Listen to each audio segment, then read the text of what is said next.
नमस्कार, आप देख रहे हैं प्रदेश जनवार्ता और मैं हूं आपके साथ छवि।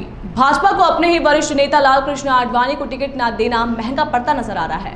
उपनगर बैरागढ़ सहित भोपाल में सिंधी समाज के 1,48,000 वोटर हैं, जिनका कहना है कि हमारे समाज के बहुत सारे लोग आरंभ से ही भाजपा से जुड़े रहे हैं, लेकिन यदि पार्टी उनके ही समाज के नेता का अपमान करने पर उतर आई है तो समाज ने भी निर्णय ले लिया है कि इस बार भाजपा को बैरागढ़ सिंधी समाज का एक भी वोट नहीं मिलेगा।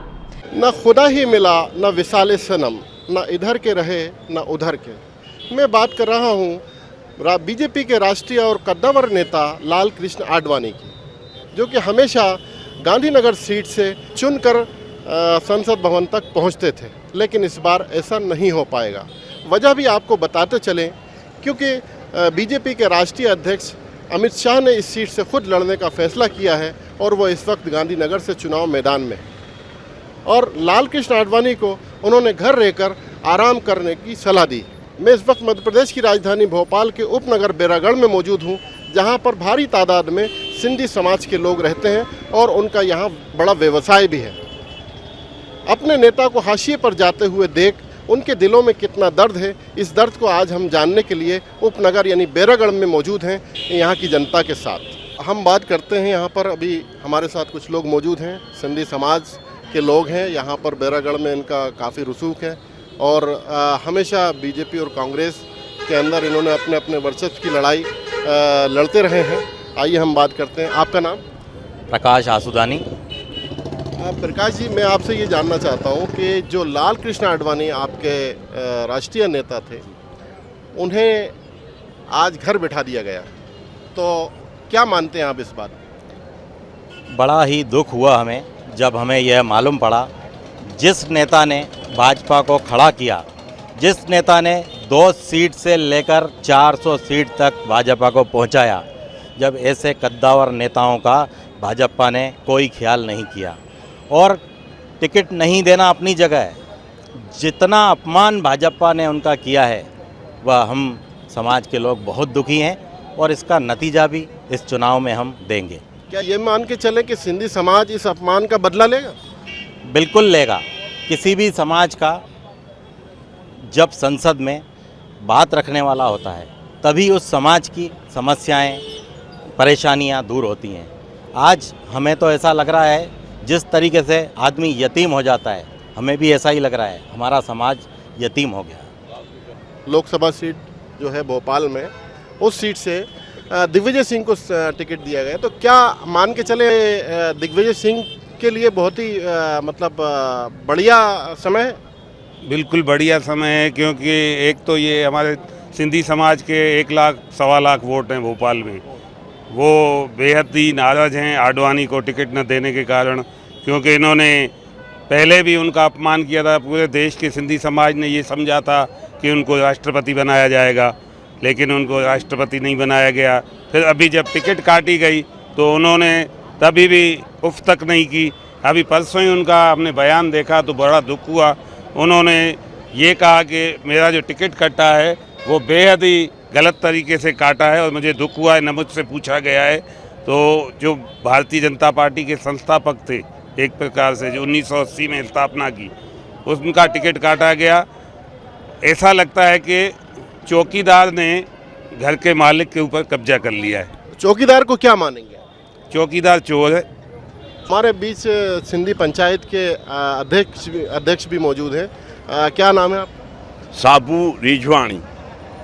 घिसवाणी जी, अभी इन्होंने ये बात कही कि पहले ये तय किया गया था कि इनको जो है राष्ट्रपति चुनाव लड़ाया जाएगा और राष्ट्रपति बनाया जाएगा, लेकिन जैसे ही वो चुनाव का वक्त आया तो उनके ऊपर एक इल्ज़ाम लगा के उनको जो है वो साइड लाइन कर दिया। तो आप क्या मानते हैं इस रणनीति को? आदरणीय श्री लालकृष्ण आडवाणी एक महान शख्सियत के धनी हैं।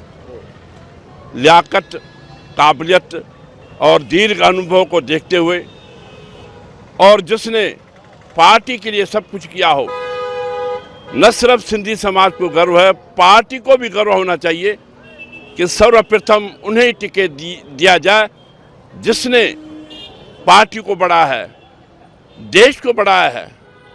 सचमुच देश की प्रगति के लिए उनका योगदान सराहनीय है।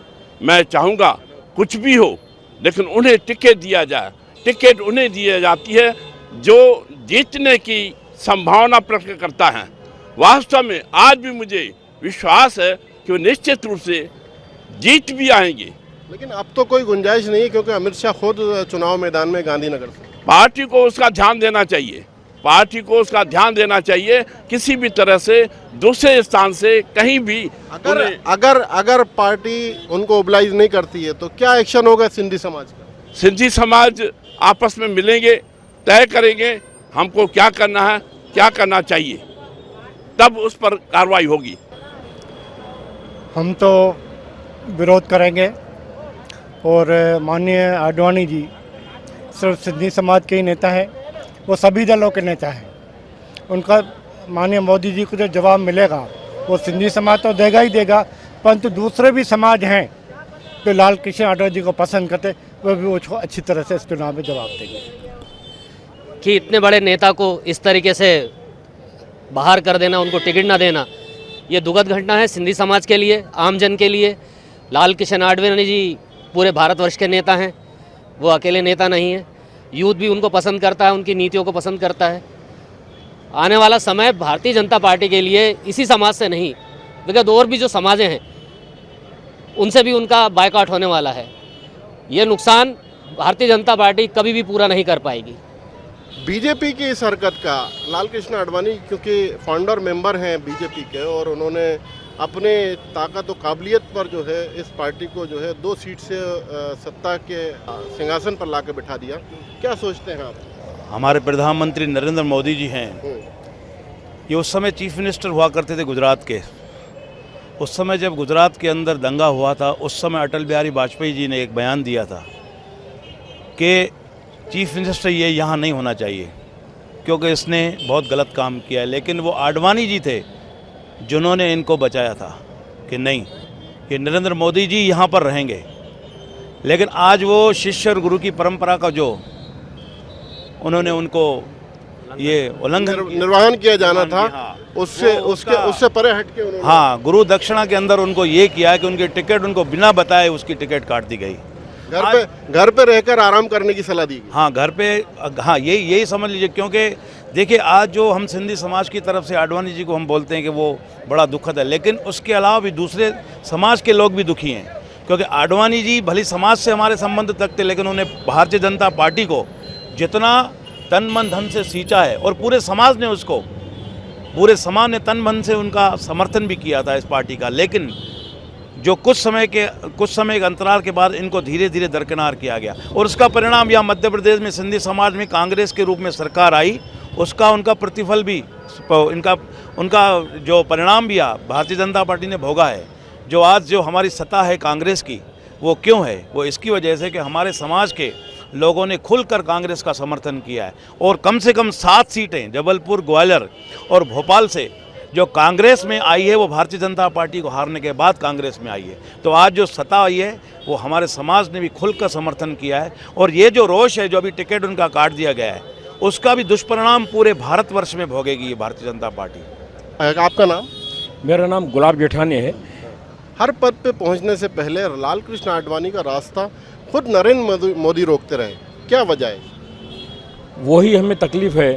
जब हमें यह अभी जो लिस्ट बनाई गई जिसमें हमारे आदरणीय आडवाणी जी का नाम नहीं था, बहुत तकलीफ़ हुई, हमें दिल से तकलीफ़ हुई। ऐसे नेता जिन्होंने पार्टी को ज़मीन से लेकर आसमान तक पहुंचाए, और उसको पार्टी में सीट न देना बहुत ही हमें आश्चर्य हुआ और दिल से तकलीफ़ हुई। लगातार लाल कृष्ण आडवाणी जी के साथ इस तरह के घटनाक्रम होते चले जा रहे हैं, लेकिन उसके बाद भी सिंधी समाज बीजेपी को जो बिलोंग करता है वो हमेशा बीजेपी का साथ ही देता है। क्या वजह है कि अब सिंधी समाज में भी 2 फाड़ हैं?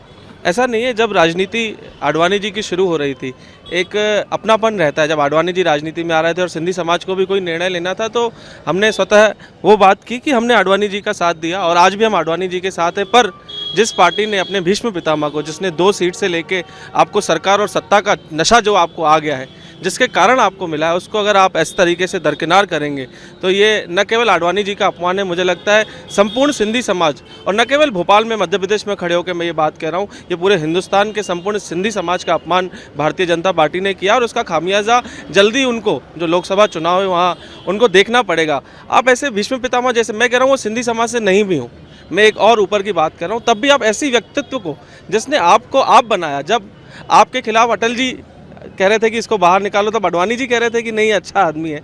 आप प्रधानमंत्री बनने के बाद आप बहुत वाहवाही लौटते हैं, आपको लंदन अमेरिका में बड़ी वाहवाही होती है, पर घर में बुजुर्ग का आप सम्मान नहीं करते। आप अपनी माँ को ऑटो में दिखा देते हैं, आप अपनी माँ को लाइन में लगा देते हैं, आप अपने बुजुर्गों का सम्मान नहीं करते। मुझे लगता है ये मानसिक स्थिति जो है, और न केवल मोदी जी की, ये पूरी भाजपा की स्थिति जो बन गई है, उसके लिए मैं सिर्फ इसलिए समाज का एक ऐसा व्यक्ति होने के कारण ये विरोध करता हूँ क्योंकि आपने हमारे समाज के संपूर्ण सम्मानजनक व्यक्ति को आपने उनको अपमानित किया है ऐसा करके। ये सारा घटनाक्रम आपके सामने है। लाल कृष्ण आडवाणी इस वक्त घर बैठ गए, जो कि बीजेपी की आंखों के तारे थे। आज वो किसी स्थान पर भी मौजूद नहीं है, बल्कि वो अपने घर पर अकेलापन महसूस कर रहे हैं। सबसे पहले तो मैं ये कहना चाहूँगा कि भाजपा का मूल मकसद ही अब सिंधी समाज का अपमान करना बन गया है। आपने देखा विधानसभा चुनाव में किस तरह समाज का अपमान किया गया, उसके बाद अभी भाजपा के पितृपुरुष को टिकट न देकर एक बार पुनः सिंधी समाज का अपमान किया है। भाजपा का मूल मकसद है कि सिंधी समाज से चंदा लो और उन्हें छोड़ दो। मेन मकसद यही बन गया भाजपा का कि यूज एंड थ्रो वाला। सिंधी समाज से जब धन की ज़रूरत होती है तो उससे चंदा लेना है, पैसा वसूल करना है, और जब कुछ लाभ देने की समय आता है तो साइड में करना है उनका। मेन मकसद भाजपा का ये बन चुका है, लेकिन अब सिंधी समाज भाजपा को समझ चुका है। विधानसभा में ये दिखा दिया है अपनी ताकत सिंधी समाज ने, और आने वाले लोकसभा चुनाव में भी ये ताकत सिंधी समाज अपनी दिखाएगा। 2-3 दशक से बीजेपी के पास है। आज जब ये घटनाक्रम चल रहा है, बीजेपी ने जो है आडवाणी जी को घर बैठा दिया है, तो क्या फ़र्क पड़ेगा ख़ासतौर से बैरागढ़ के जो मतदाता हैं, बैरागढ़ के जो सिंधी समाज के लोग हैं, क्या फ़र्क पड़ेगा बीजेपी और कांग्रेस के बीच में? क्या मतलब अंतर आएगा इस बात को लेकर? भारतीय जनता पार्टी में जब से अमित शाह और नरेंद्र मोदी की जोड़ी आई है तो उन्होंने सारे बुजुर्ग, चाहे वो लाल कृष्ण आडवाणी जी हो, मुरली मनोहर जोशी, अभी आपने उनका वक्तव्य देखा होगा, मुरली मनोहर जोशी ने ये कहा कि जब मुझे आप टिकट नहीं दे रहे थे, कि एक सीनियर कैडर ये कहता है भारतीय जनता पार्टी का कि हम किसी सीनियर का जब भी टिकट काटे तो उससे या तो राष्ट्रीय अध्यक्ष मिलने जाए या नरेंद्र मोदी फ़ोन पे बात करना थी। उन्होंने उसको भी दरकिनार कर दिया है। आपने देखा होगा भारतीय जनता पार्टी में जब से ये दो जोड़ी आई है तब से अटल आडवाणी राज खत्म हो चुका है। अब अमित शाह और मोदी, जिनको पूरा देश रंगाबिल्ला के नाम से जानता है, वो अपनी मनमानी कर रहे हैं। और आने वाले समय में जिस समय उनकी इस रणनीति को आप क्या मानते हैं? उनकी इस रणनीति का ऐसा लग रहा है जैसे हिटलर वापस हिंदुस्तान में आ चुका हो। और दूसरी बात संत हृदयराम नगर की बात आप कर रहे हैं, तो संत हृदयराम नगर नहीं, पूरे भारत देश के अंदर जहाँ भी सिंधी समाज निवास करता है, उन्होंने वो जब आडवाणी जी का और इनका आमना सामना हुआ प्रथम बार, नरेंद्र मोदी प्रधानमंत्री बने, इसके बाद एक मंच के माध्यम से पूरे देश ने आडवाणी जी को हाथ जोड़े खड़े हुए देखा। आडवाणी जी के सामने प्रधानमंत्री ऐसे निकल गए जैसे उन्हें जानते नहीं, जबकि आपने देखा होगा कि आडवाणी जी ही 2 सीट से 150 से और 200 से ऊपर लेके गए। अगर आडवाणी जी रथ यात्रा नहीं निकालते तो भाजपा आज अस्तित्व में नहीं होती। लगातार इतने बड़े समूह में रहता है यहाँ पर, लेकिन मैं देख रहा हूँ कि ये कुछ बटा हुआ है, और बटे हुए होने की वजह से शायद इसको ये इस तरह की चीज़ों का सामना करना पड़ रहा है। आडवाणी जी जो आपके राष्ट्रीय नेता थे, लेकिन उनको जो है हाशिए पर डाल दिया गया, और आप लोग जो है उसका सही तरीके से विरोध भी नहीं कर पा रहे। सिंधी समाज बिल्कुल बटा हुआ नहीं है। सिंधी समाज में जो एकता है वो हम लोगों ने इस बार विधानसभा चुनाव में दिखा दिया, और उसी का परिणाम है कि कांग्रेस की सरकार मध्य प्रदेश में आई। आगे भी लोकसभा चुनाव में भी इसका नतीजा देखने को मिलेगा। मैं एक चीज़ और कहना चाहता हूँ, जिस घर में बुजुर्गों का सम्मान नहीं होता है, वो घर कितना भी वास्तु सम्मत बना हो, लेकिन उसका वास्तु खराब होता है। और जिस घर में वास्तु बिल्कुल बिगड़ा हुआ हो लेकिन बुजुर्ग सुखी रहते हों, वो घर वास्तु सम्मत कहलाता है। इनका बुजुर्गों के श्राप से वो हाल होगा इस लोकसभा चुनाव में कि ये जीवन भर याद रखेंगे। इन्होंने जो बुजुर्गों का अपमान किया है, सिर्फ सिंधी समाज का नहीं, आप किसी भी बुजुर्ग को और किसी भी ईमानदार को, ये दोबारा कहूँगा, सारे ईमानदारों को किनारे करने का कारण बता दें। इन्होंने प्लानिंग से, बिल्कुल प्लानिंग के तहत सारे बुजुर्ग ईमानदारों को साइड किया है ताकि हमारी चोरी कोई उंगली ना उठाए, हम चोरी करते रहें और कोई आवाज़ ना उठाए। आप बैरागढ़ में निवास करते हैं, क्या नाम है आपका? नथरमल मोती चंदानी। आडवाणी जी को घर बिठा दिया है, उनको इस बार लोकसभा टिकट नहीं दिया गया है, अमित शाह उनकी जगह पर ये तो अन्याय होगा। ठीक है लड़ रहे हैं, तो क्या मानते हैं इस रणनीति को? ये गलत बात हो रही है। हमारा आडवाणी तो सीनियर है, उनको देना चाहिए था। क्या परिणाम होंगे इससे? बहुत बेकार परिणाम होंगे। क्या आप अभी भी जो सिंधी समाज बीजेपी के साथ शाना ब शाना कदम से कदम मिलाकर चलता था, क्या अभी भी उसी तरह चलेगा? नहीं चलेंगे उसके साथ। अब हमें ये बीजेपी चाहिए नहीं सरकार। चंदानी जी, लाल कृष्ण आडवाणी जो कि इस वक्त घर पर बिठा दिए गए हैं, उनको टिकट नहीं दिया, अमित शाह उनकी जगह पर टिकट लेकर और लड़ रहे हैं लोकसभा का चुनाव, तो क्या मानते हैं इस बात को? जिस आदमी ने पार्टी को 2 सीटों से 180 तक पहुंचाया, उसका ये हाल किया है। और जो मोदी जी हैं, वो जब लाल कृष्ण आडवाणी ने रथ यात्रा निकाली थी तो उनका झंडा पकड़ के चलते थे गाड़ी पे, आज वही मोदी ने इसी हालत कर दी है लाल कृष्ण आडवाणी की।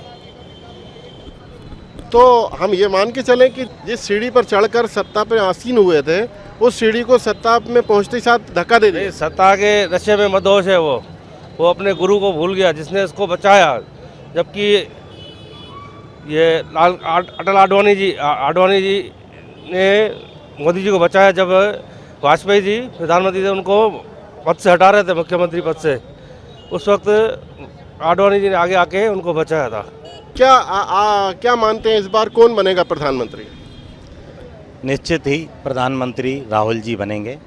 और जब जब सत्ता परिवर्तन हुआ है, कांग्रेस के अलावा किसी की भी सत्ता आई है, तो देश की जनता परेशान हुई है। और अब यह जनता समझ गई है, राहुल जी के अलावा, कांग्रेस के अलावा कोई सत्ता ठीक से नहीं चला सकता, और इसका नतीजा चुनाव में दिखेगा। कौन बनेगा प्रधानमंत्री? राहुल गांधी जी। क्यों बनेंगे राहुल गांधी जी? क्या किया उन्होंने? उनकी जो नीतियाँ जो है ना, बीजेपी की जो नीतियाँ हैं, जब अपने घर वालों को उठा के बाहर फेंक रहे हैं वो, तो जनता तक तो ये बातें जाएगी। नरेंद्र मोदी भी बहुत अच्छा काम कर रहे हैं, विश्व स्तर पर बहुत बड़ा काम किया है, इतनी यात्राएं की हैं और इतना इन्वेस्टमेंट लाने के प्रयास किए हैं, और आप कह रहे हैं राहुल गांधी बनेंगे, जबकि अब फसल काटने की बारी है तो आप कह रहे हैं राहुल गांधी बनेंगे। गरीबियों के लिए क्या किया उन्होंने, बताइए आप। गरीबियों के लिए क्या किया उन्होंने? जीएसटी, तो व्यापारी से पूछो आप क्या किया है। जीएसटी तो एक बहुत अच्छा कदम था। अच्छा कदम है, आप व्यापारी से पूछे कितने व्यापारी यहाँ बर्बाद हो गए, कितनों ने आत्महत्या कर लिए। 1 नेशन 1 टैक्स की बात की थी उन्होंने, बड़ा अच्छा कदम था, और आप बता रहे हैं अच्छा? नहीं, अच्छा कदम नहीं है ये। इसका भुगतान तो अभी विधानसभा में तो उनको हो ही चुका है, बाकी तो अभी लोकसभा है, अब देखें आगे क्या होता है। कौन बनेगा प्रधानमंत्री? राहुल जी बनेंगे प्रधानमंत्री। क्यों बनेंगे राहुल जी? ये सरकार ने कुछ किया नहीं, 5 सालों में जो वादे किए थे वो पूरे नहीं किए। राम मंदिर नहीं बनाया, 370 धारा, ये सब हैं जो जिनका विरोध किया इन लोगों ने, वही इन लोगों ने लागू किए हैं। इतने लोग अगर खड़े होकर कहें कि प्रधानमंत्री राहुल गांधी बनेंगे तो क्या बन जाएंगे? नहीं, ये तो जनता तय करेगी ना। जनता इतने लोग क्या, ज़्यादा लोग हैं साथ में, सब लोग लगे हुए हैं, देख रहे हैं सब, कौन झूठ बोल रहा है कौन सही है। नहीं, मुट्ठी भर लोग अगर कहें कि राहुल गांधी प्रधानमंत्री बनेंगे, नरेंद्र मोदी इतना बड़ा कद है जो हर कद को छोटा कर सकता है, वो उसका कद कैसे छोटा कर सकता कोई? अब ये तो मीडिया है, मोदी जी नहीं है। ये जो मुट्ठी भर आप बोल रहे हैं वो बहुत हैं, मगर मीडिया कर रही है, तो मीडिया का है ये पूरे देश में। अगर मीडिया हट जाए तो खेल खत्म है मोदी जी का। अच्छा जी, तो मतलब खाली मेकअप ही मेकअप है? हाँ, मेकअप है जी। हाँ, मतलब मोदी जी तो बहुत काम कर रहे हैं यार। आप इसी आपने उनके कामों को दरकिनार करते हुए आप अपना जो है वो उनका आप एक भी काम बता दीजिए कि उन्होंने जो घोषणाएं की वो पूरी की है क्या? उन्होंने जीएसटी लेके आए, जीएसटी व्यापारियों के लिए एक बहुत अच्छा कदम था, जो कि उन्होंने बोला कि 1 नेशन 1 टैक्स, और उस पर उन्होंने वो टैक्स लगाया, और अब जो है काफी राहत महसूस कर रहे हैं व्यापारी। ये कांग्रेस का था जीएसटी, जिनका इन्होंने विरोध किया है। कांग्रेस 7% पे ला रही थी, इन्होंने 28% पे लगाया उसको। जीएसटी। एफडीआई भी जो है वो प्रधानमंत्री नरेंद्र मोदी लेकर आए, वो 100% एफडीआई लेकर आए। देखिए अब वो अभी प्रधानमंत्री, क्योंकि जो इन्होंने भाई साहब ने कहा कि मीडिया को तो सब अच्छा लग रहा है, आप प्रश्न कर रहे हैं कि आप खुद प्रश्न ही ऐसा बना रहे हैं कि प्रधानमंत्री ने बहुत काम किया है। ये प्रश्न जो स्वाभाविक बन गया, ये आप नहीं बना रहे। ये 5 साल में धीरे धीरे एक षड्यंत्र के तहत सबको ये प्रश्न देखे ना, प्रश्न कैसे बना। मोदी जी ने काम किया है, आपने कभी ये नहीं पूछा कि मोदी जी ने क्या काम किया है। ये मानसिक लोगों को साइकोलॉजिकल जो हिट किया है, मुझे लगता है ये कहीं ना कहीं मोदी जी को काम आ रहा था, पर अब ये बदलाव आएगा। और राहुल गांधी जी प्रधानमंत्री बनेंगे कि नहीं बनेंगे तो भविष्य में क्या होता है कुछ नहीं कह सकते, पर इस बार मोदी जी को बड़ा नुकसान होने वाला है, ये तय है। क्या नुकसान होगा? मोदी जी को सीधा सीधा चुनाव में सीटों का नुकसान होता है। वो देखिए कहीं ना कहीं दिलों से तो उतरे हैं वो। अच्छा, 2-3 दशक से ये सीट आपकी जो भोपाल सीट है 2-3 दशक से बीजेपी के पाले में है। ठीक है। और 2-2, 3-3 लाख वोट से जो है वो बड़े बड़े कद्दावर नेता आए और 2-2, 3-3 लाख से हार कर चले गए।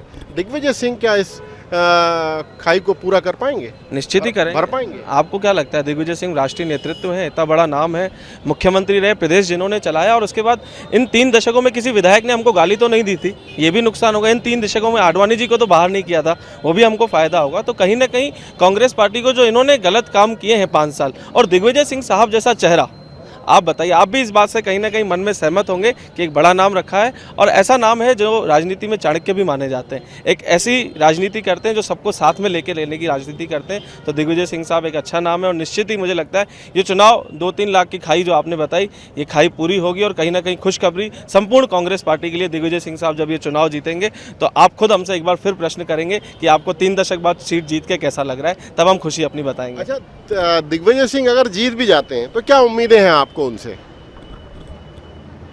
अगर दिग्विजय सिंह जी जीत जाते हैं तो हमें उम्मीद है कि जो भी हमारी कांग्रेस सरकार जो भी घोषणाएं करेगी उनको फुलफिल करेगी, उनको पूरा करेगी। जैसा भी अभी कल परसों की घोषणा है कि 72,000 खाते में दिए जाएंगे, तो हमें उम्मीद है, विश्वास है कि जो ये एक कोरा आश्वासन नहीं है, ये फैक्ट होगा। वाकई 72,000 दिए जाएंगे जो भी रोज़गार अनएम्प्लॉयड है, बेरोज़गार है, उनको। तो ऐसी कई घोषणा हम जानते हैं कि जो कांग्रेस घोषणाएं करती है उनको पूरा करने की पूरी कोशिश करती है। कितने खरे उतर सकते हैं दिग्विजय सिंह अगर आपसे जो वादा कर रहे हैं, जैसा कि भाई ने बताया, जिस तरह के वादे वो कर रहे हैं, तो आपको कैसे उम्मीद है, क्यों उम्मीद है उनसे कि वो आपके उम्मीदों पर खरे उतरेंगे? क्योंकि दिग्विजय सिंह जी ने पहले भी जो कहा सो किया। हमारे बैरागढ़ का नाम संत हृदयानंद नगर जो करवाने में भूमिका रही वो दिग्विजय सिंह की थी।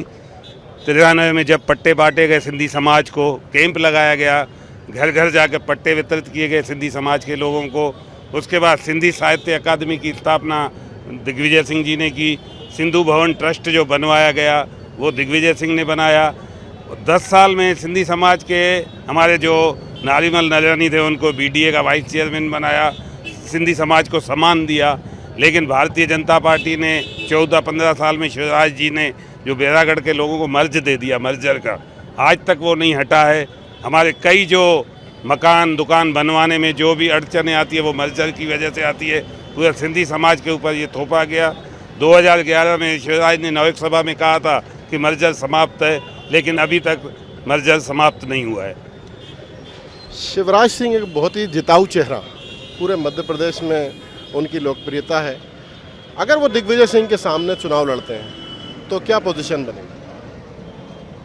पहली बार उन्हें हार का मज़ा चखना पड़ेगा।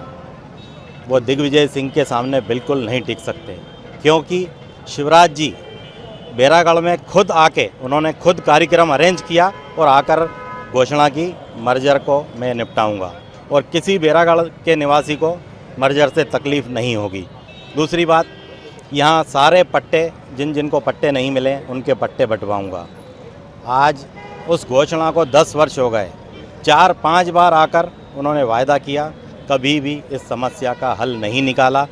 जानबूझकर सारे सिंधी समाज को लटका कर चुनाव तक ले आए, और चुनाव के समय भी घोषणा की, काम अभी भी नहीं किया। बैरागढ़ के लिए भी घोषणा वीर निकले वो। बिल्कुल, उनका तो सारे प्रदेश में नाम ही घोषणा वीर इसीलिए पड़ गया। वो सिर्फ घोषणाएं करते जाते हैं, और कमलनाथ जी ने उनकी घोषणाओं का भी एक बुक निकाला है, वो आप पूरा पढ़ भी नहीं पाएंगे, इतनी घोषणाएं हैं उसमें। कि प्रधानमंत्री नरेंद्र मोदी जिन्होंने लाल कृष्ण आडवाणी को घर बिठा दिया, उनको इस बार टिकट भी नहीं दिया, तो क्या आपकी प्रतिक्रिया? आप सिंधी समाज से हैं, इस चुनाव में उनको दिख जाएगा सिंधी समाज क्या है। क्या सिंधी समाज क्या है आप बताइए? सिंधी समाज के 1.5 लाख वोट हैं भोपाल में, बिल्कुल अपोजिट होंगे। 1.5 करोड़ वोट जो हिंदुस्तान में है सिंधी समाज के, पूरे कांग्रेस की तरफ जाएंगे। आपके सिंधी समाज के बहुत सारे लोग बीजेपी से जुड़े हुए हैं और उन्होंने कहा है कि दमदारी के साथ हम बीजेपी का साथ देंगे। नहीं, ऐसा कुछ नहीं है, वो तो वक्त बताएगा कहाँ जा रहा है वोट। हमारी कोर कमेटी की मीटिंग भी चल रही है, उसमें भी डिसीजन आने वाला है। तो इस वजह से बीजेपी के वोट बैंक पर फर्क पड़ेगा? बिल्कुल फ़र्क पड़ेगा, निश्चित फ़र्क पड़ेगा। आप क्या चाहते हैं? बस हमारे वरिष्ठों का अपमान नहीं होना चाहिए, जो इतने सालों से जुड़े हुए थे उनको घर बिठा दिया गया। नरेंद्र मोदी जी तो हमेशा उनको साथ लेकर चलते थे, हर मंच पे वो लाल कृष्ण आडवाणी जी दिखते थे, आप कहते हैं उनका अपमान? पिछले 5 सालों से तो वो अपमान ही कर रहे हैं। हाँ, हर मंच पे देखा है हमने, अपमान किया उन्होंने। क्या अपमान कर रहे हैं? कभी वो जब नमस्कार करते हैं तो वो देखते नहीं हैं। इस बार उनको घर बिठा दिया गया, उनकी परंपरागत सीट थी उससे भी बिठा दिया गया, उनकी बेटी को भी नहीं दिया। क्या आप नाराज़? बिल्कुल नाराज़ हैं। तो इस बार प्रधानमंत्री किसको बनाना चाहेंगे? अब वो हम तो सिर्फ वोट पलटेंगे। अब वो आपको क्या लगता है इस बार कौन बनेगा प्रधानमंत्री?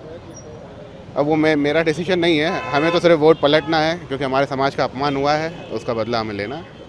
वोट पलटने की बात करते हैं, सिंधी समाज इस वक्त बहुत नाराज़ है, क्योंकि लाल कृष्ण आडवाणी जी जो उनके सिर्फ एक सिंगल नेता थे, राष्ट्रीय नेता थे, उनकी बेइज्जती नरेंद्र मोदी प्रधानमंत्री के द्वारा की गई है, अमित शाह जो राष्ट्रीय अध्यक्ष बीजेपी के उनके द्वारा की गई है, और उनको टिकट भी नहीं दिया गया है और उनको घर पर आराम करने की सलाह दी गई है।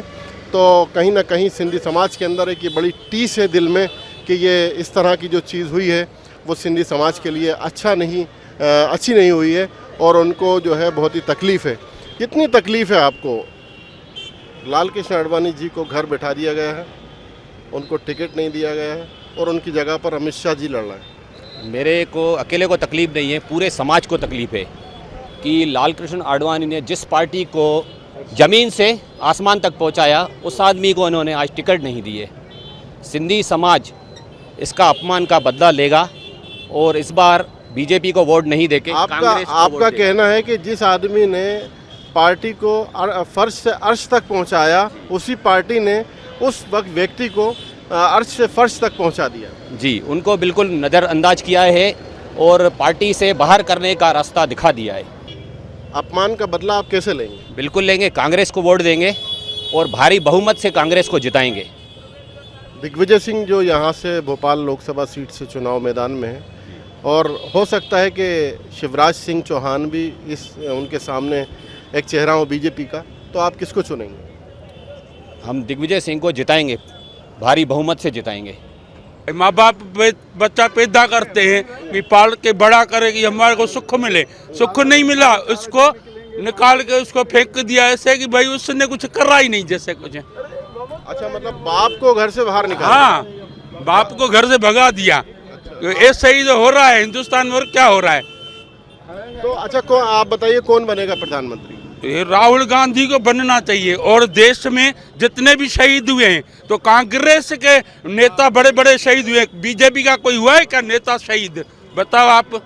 नहीं, बीजेपी के नेता शहीद नहीं हुए, लेकिन मेहनत कर से बोलने से कुछ थोड़ी होता है, करके दिखाए कोई तो उससे कुछ होता है।